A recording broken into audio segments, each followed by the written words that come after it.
एक जीवंत जंगल में एक छोटा सा पक्षी जिसका नाम मीना था अपने घोंसले से बाहर कूदा और अपनी पहली उड़ान से रोमांचित हो गया।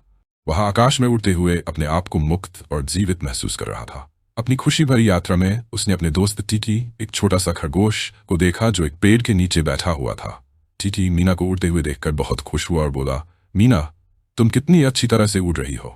मीना टीटी की खासियत को स्वीकार करते हुए बोली, लेकिन तुम भी कुछ खास कर सकते हो। टीटी ने स्वीकार किया कि वह तेज दौड़ सकता है, लेकिन उसे उड़ने की इच्छा थी।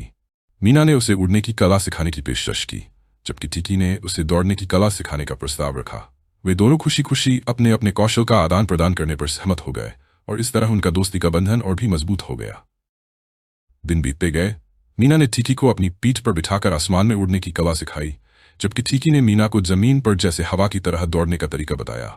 उनकी दोस्ती और भी गहरी होती गई क्योंकि वे एक दूसरे का साथ देते हुए अपने डर और संदेहों को पार कर रहे थे। अंततः वे एक रेस करने का निर्णय लेते हैं। मीना उड़ान भरेगी और टीटी दौड़ेगा। रेस का दिन आया और जंगल के सारे दोस्त उत्साह, हंसी और तालियों के साथ उनका समर्थन करने के लिए जुटे। आखिरकार मीना और टीटी दोनों को यह एहसास हुआ कि सच्ची दोस्ती का मतलब है एक दूसरे के कौशल और अनुभवों को साझा करना, और एक दूसरे की मदद से वे किसी भी चुनौती का सामना कर सकते हैं। उनका यह साहसिक सफर एकता और एक दूसरे को ऊपर उठाने की महत्वता का उत्सव बन गया।